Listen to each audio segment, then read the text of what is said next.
आज से कोई 15-20 साल पहले मैं IBS का शदीद पेशेंट था। मैं बेसन नहीं खा सकता था, मैं तली हुई चीज़ नहीं खा सकता था, मैं समोसा नहीं खा सकता था, बेशुमार चीज़ें मैं नहीं खा सकता, हर वक्त पेट को मैं रोता रहता था। फिर आहिस्ता आहिस्ता आजकल मैं हर चीज़ खा रहा हूँ अल्हम्दुलिल्लाह। सिर्फ अपना वज़न बाकी चीज़ें मैं कंट्रोल करता हूँ, जिसकी वजह से मैं बाकी चीज़ें नहीं खाता। गैस, मैदे की गैस, ब्लोटिंग, अफारा, इतना बड़ा मसला। मेडिकल स्टोर, डॉक्टर, हकीम इसी के पीछे पड़े हुए हैं। और दुनिया की आधी से ज़्यादा आबादी और अपनी ज़िंदगी में कहीं ना कहीं हर बंदा इसके साथ तंग है, इस गैस से। ये एक ऐसी बीमारी है जिसको लोग दवाइयों से ठीक करने की कोशिश में लगे रहे हैं, लेकिन हम आपको बताएंगे ये मैनेजेबल है। आपने आइडेंटिफाई करना है कि कौन सी चीज़ है जो ये गैस कर रही है। एक दफ़ा आप ये आइडेंटिफाई कर दें, आप आसानी के साथ उसको मैनेज कर सकते हैं। और ये देखें, 5 से 15 दफ़ा एक नॉर्मल शख्स गैस एक दिन में खारिज करता है। और ज़रूरी नहीं स्मेली हो, क्योंकि ज़्यादातर इसमें नाइट्रोजन और ऑक्सीजन होती है, लेकिन जब सल्फ़र आ जाए फिर वो प्रॉब्लम आता है। तो ये गैस होती क्यों है? इसकी कुछ मेन ऐसी वजूहात है जिसके पेश नज़र आपको ज़्यादा गैस का मसला होता है। सबसे बड़ी वजह यह है कि आपको जो गट हेल्थ है वो डिस्टर्ब है। गट हेल्थ के अंदर क्या है कि आपकी जो बैड बैक्टीरिया वो ज़्यादा हो जाते हैं और गुड बैक्टीरिया कम हो जाते हैं। इसके साथ आपको किसी फूड की इंटॉलरेंस है और अगर आप उसका इस्तेमाल करते हैं, उससे आपकी जो गट हेल्थ है वीक हो जाती है और आपका स्टमक सेंसिटिव हो जाता है। गट और स्टमक जब सेंसिटिव होता है तो गैस ज़्यादा होने का मसला वजूहात में पेश नज़र है।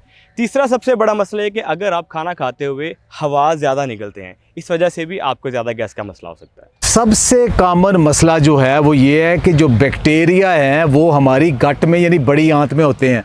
लेकिन होता क्या है कि ज़्यादा एंटीबायोटिक खाने की वजह से या किसी बीमारी की वजह से या उम्र ज़्यादा होने की वजह से वो बैक्टीरिया वहाँ कम हो जाते हैं और स्मॉल इंटेस्टाइन में, छोटी आंत में आ जाते हैं।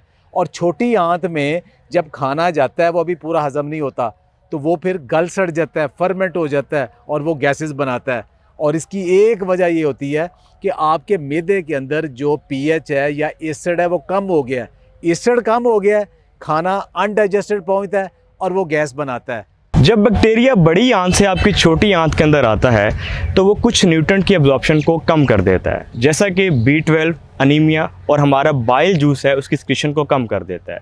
जब हमारी बॉडी के अंदर B12 की कमी होगी, डेफिशिएंसी होगी, तो बहुत सारे न्यूरोलॉजिकल डिसफंक्शन आएंगे। इसके साथ साथ बाइल जूस के जब कमी होगी हमारी बॉडी के अंदर, तो जितने भी विटामिन है जो फैट सोल्युबल है, विटामिन A, D, E के, जब ये 4 विटामिन हमारे जिस्म में जज़ब नहीं होंगे तो इनकी डेफिशिएंसी से होने वाले जितनी भी कंप्लाइंसेस है वो सारी हमारे जिस्म के अंदर नज़र आएंगे। बहुत सारे लोग कहते हैं हमने सलाद खाया, सब्जियां खाई, में गैस हो जाती है, हम नहीं खा सकते। ये एक घर का एक टोटका है कि आपको सीबो है, स्मॉल इंटेस्टाइनल बैक्टीरियल ओवरग्रोथ है, कि जब ये सब्जियां कच्ची पहुंचती हैं तो बैक्टीरिया उनके अंदर गैस पैदा करता है। ये आपको एसिड बढ़ाना है अपने मैदे के अंदर। अपने मैदे के अंदर एसिड कैसे बढ़ाना है? एक उसके अंदर होता है बीटेन हाइड्रोक्लोराइड। वो बीटेन हाइड्रोक्लोराइड आपको फार्मेसी से मिल जाएगा, वो लें, इस्तेमाल करें, उससे ये आपका एसिड ठीक हो जाएगा। दूसरा है Apple cider vinegar. Apple cider vinegar इस्तेमाल करें, आपके मैदे की जो pH है, जो एसिडिटी है वो पूरी होगी और उसके नतीजे में भी ये सीबो को आप रिपेयर कर सकते हैं। तीसरी जो चीज़ है वो है जिंजर टी। और चौथी चीज़ है कि आप सौंफ, अजवाइन, पुदीना, इसका वैसे भी एक फक्की बना के भी हर खाने के बाद इस्तेमाल करें और इसका कहवा भी पिएं। ये चीज़ें जो हैं, साथ आपने कुछ अर्सा सब्जियां नहीं खानी 8-10 दिन। तो इन 8-10 दिन में सब्जियां नहीं खाएंगे तो आपको कॉन्स्टिपेशन होने का ख़तरा है। उसके लिए आप इसबगोल का छिलका ले सकते हैं, साथ ये ट्रीटमेंट करें और इंशाल्लाह फिर आप दोबारा से सब्जियां खाना शुरू हो जाएंगे। अब आप सब्जियां खाएंगे, आपको गैस नहीं होगी। एवरेज एक बंदा पूरे साल के अंदर 145 पाउंड यानी कि 66 किलो चीनी का इस्तेमाल करता है। वो लोग जो चीनी का ज़्यादा इस्तेमाल करते हैं, फर्मेंटेड ओलिगोसेक्राइड और डीऑक्सी ओलिगोसेक्राइड का इस्तेमाल करते हैं, उनके अंदर सीबो के चांसेस ज़्यादा होते हैं। अगर आपके बॉडी के अंदर पानी की कमी है तो डिहाइड्रेशन की वजह से भी आपको गट हेल्थ डिस्टर्ब हो सकती है। सकती है। वो लोग जो एक्सरसाइज नहीं करते, एक्सरसाइज ना करने की वजह से आपकी जो कोलोन की मोटिलिटी है वो कम होती है। कोलिन की मोटिलिटी कम होने की वजह से आपको कॉन्स्टिपेशन भी हो सकती है। तो ऑन ऑफ कॉन्स्टिपेशन को हम IBS बोलते हैं। अगर आपको कॉन्स्टिपेशन हो जाए या डायरिया हो जाए और आपके symptom day by day change होते जाएँ, तो इसका मतलब है कि स्टमक और आपका जो गट हेल्थ है सेंसिटिव हो गया है। ये बहुत बड़ी इंडिकेशन है कि आपको ज़्यादा गैस का मसला हो सकता है। गैस पैदा करने वाली एक बहुत बड़ी खुराक जो हमारी सबकी पसंदीदा गंदम। गंदम के अंदर एक वो चीज़ जो रोटी को जोड़ती है उसको ग्लूटेन कहते हैं। कुछ लोगों को सीलिक डिजीज़ होती है, कुछ को वैसे गंदम से सेंसिटिविटी होती है। जिनको IBS है उनको भी है। ये जैसे रोटी जोड़ती है, तो जिनको सेंसिटिविटी है वो आपकी आंतड़ियों के अंदर भी ये ग्लूटेन वैसे जुड़ जाती है और निकलती नहीं है और गैस पैदा करती है। IBS के ज़्यादातर मरीज़ जब गंदम खाना छोड़ देते हैं और उनकी IBS ठीक हो जाती है। याद रहे कि ग्लूटेन गंदम के अलावा जौ में भी होती है। तो गंदम और जौ का कुछ अर्सा इस्तेमाल छोड़ दें और आपके अगर पेट ठीक हो जाए, गैस बनना ख़त्म हो जाए और आपका नॉर्मल स्टूल हो जाए, इसका मतलब आपको गंदम की सेंसिटिविटी थी। दूसरी इसके बाद जो चीज़ है वो है लैक्टोज़, यानी कि दूध, डेयरी प्रोडक्ट। दूध के अंदर एक लैक्टोज़ होता है। वो लैक्टोज़ अगर आपके अंदर लैक्टेज एंजाइम है तो वो उसको तोड़ देगा और आपके मैदे के अंदर गैस पैदा नहीं होती। लेकिन जिन लोगों की लैक्टोज़ इंटॉलरेंस है, आमतौर पे ग्लूटेन सेंसिटिविटी वालों को लैक्टोज़ इंटॉलरेंस भी होती है, या बीमारी के दौरान भी लैक्टोज़ इंटॉलरेंस हो जाती है, या बुढ़ापे के साथ भी, उम्र के साथ भी लैक्टोज़ इंटॉलरेंस हो जाती है। दूध वो लैक्टोज़ एज सच आपकी स्मॉल इंटेस्टाइन में पहुंचता है, आंतड़ी में पहुंचता है, वो वहाँ जाके गल सड़ता है और वहाँ बहुत ज़्यादा फिर गैसेस पैदा करता है। तो उसका हल ये है कि दूध छोड़ के देखें।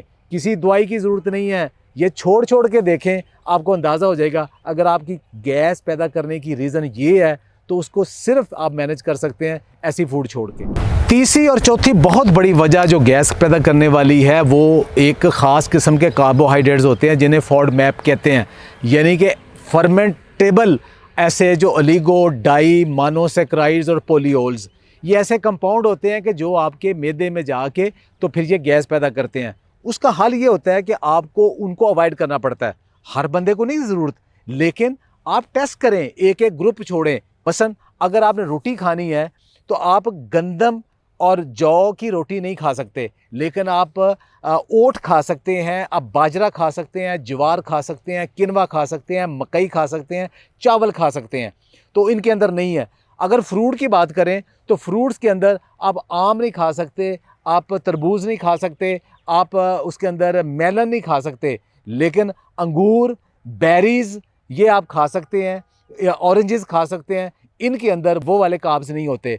इसके अलावा बहुत सारे हमें नट्स भी है, जैसे बादाम में और मूंगफली के अंदर भी और पिस्ते के अंदर भी ये वाले जो FODMAP मौजूद होते हैं और ये भी गैस पैदा करते हैं। तो आप इन्हें छोड़ के देखें, इसकी हो सकता है यही प्रॉब्लम हो। फिर बहुत सारी दालें, जैसे माश की दाल और चने की दाल के अंदर भी ऐसे वो ग्लैक्टन्स पाए जाते हैं, फ्रक्टन्स पाए जाते हैं कि जो आपके गैस पैदा करते हैं। तो उसकी बजाय आप सिर्फ मूंग की दाल खा लें तो वो इसमें बेहतर है। अब मसला पैदा हो गया, करना क्या है, खाना क्या है? सबसे पहले तो एक टेक्निक, जब भी आपको डकार है तो कोशिश करें कि मुंह खोल के डकार ना ले, बल्कि कुछ इस तरह की टेक्निक अडॉप्ट करें, क्योंकि आप जितना मुंह खोलते हैं डकार निकालने के लिए उतनी हवा ही अंदर चले जाती है। यानी कि जितनी हवा हम बाहर निकाल रहे हैं उतनी हवा ही हमारे अंदर जा रही है। हमारे में मैदे में जाने वाली हवा कहीं पे भी नहीं जाती, उसने बाहर निकलना होता है किस फॉर्म के अंदर, या तो डकार की शक्ल के अंदर या फ्लॉटनेंस के अंदर। तो कोशिश करें जब भी डकार लें मुंह के ऊपर हाथ रखें या कोई भी कार्ड लेके दांतों के अंदर रख के डकार ले लिया करें। अब आपने फलों के अंदर एक फल पाइनएप्पल काबिल जिक्र है जिसके अंदर एक एंजाइम पाया जाता है ब्रोमालिन, जो कि आपके खाने के अंदर मौजूद प्रोटीन को बहुत जल्दी तोड़ता है और आपकी डाइजेस्टिव एक्टिविटी को फास्ट कर देता है। इसके साथ जितनी भी बेरीज हैं, रेस्पबेरीज हैं, स्ट्रॉबेरीज हैं, ये हाई फाइबर और लो कैलोरीज होती हैं। इनके इस्तेमाल से भी आप काफी हद तक जो गैस का मसला है उसको कंट्रोल कर सकते हैं। तेज खाना, जल्दी खाना और बगैर तैयारी के खाना भी गैस पैदा करता है। दांतों का काम आंतों से मत ले, यानी कि खाने को तकरीबन 32 दफा चबा के खाएं, एक लुकमा 32 दफा चबाएं। कुछ लोग पेशाब ज़्यादा आने की वजह से या आदत की वजह से पानी कम पीते हैं, लेकिन जो लोग 2 लीटर से कम पानी पीते हैं वो एसिडिटी का शिकार रहते हैं, जलन का शिकार रहते हैं, गैस का शिकार रहते हैं। रमज़ान के अंदर जैसे आप लोग अपने ऊपर समोसे और पकौड़े फ़र्ज़ करते हैं, अगर ये मरीज़ अपने ऊपर 30 मिनट की डेली एक्सरसाइज फ़र्ज़ कर लें तो ये मसला दिनों में ख़त्म हो जाएगा। साइंस ने साबित किया है कि गैस अगर आपने अपनी ख़त्म करनी है तो उसके लिए आप रोज़े रखें, इंटरमिटेंट फास्टिंग करें। हमारे पास तो रमज़ान है, तो रमज़ान का फ़ायदा उठाएं। उसके अलावा भी अक्सर रोज़े रखा करें, देख के आंतरिकों के अंदर जो प्रॉब्लम है वो दोबारा रिपेयर हो जाते हैं। एक बहुत ज़बरदस्त चीज़ है जिंजर, यानी अदरक और सूंठ, दोनों चीज़ें। जिंजर को ताज़ा भी आप सालन के ऊपर डाल सकते हैं और उसका कहवा भी लें, मैदे के लिए ज़बरदस्त है, ना सिर्फ गैस कम करेगा, रिपेयर भी करता है। जब एलोपैथी का कॉन्सेप्ट नहीं था तो हम लोग एंटीबायोटिक अपने फूड से लेते थे। थाइम, फेनल और क्लोव्स, ये 3 ऐसे हमारे पास हर्बल एंटीबायोटिक्स हैं। अगर आप इनका इस्तेमाल as compare to allopathic antibiotic से इस्तेमाल कर लें तो आप काफ़ी हद तक बेहतर रह सकते हैं। सबसे पहले तो आपने ये आइडेंटिफाई करना है कि कौन सी खुराक से आपको, जो हमने तरीके बताए हैं उनके ज़रिए आपको गैस पैदा हो रही है। दूसरे नंबर पर उसको अवॉइड करें, उसका अल्टरनेट मुतबादल बेहतरीन करें।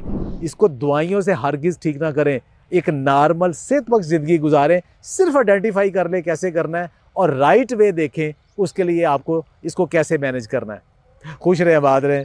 बहुत बहुत शुक्रिया।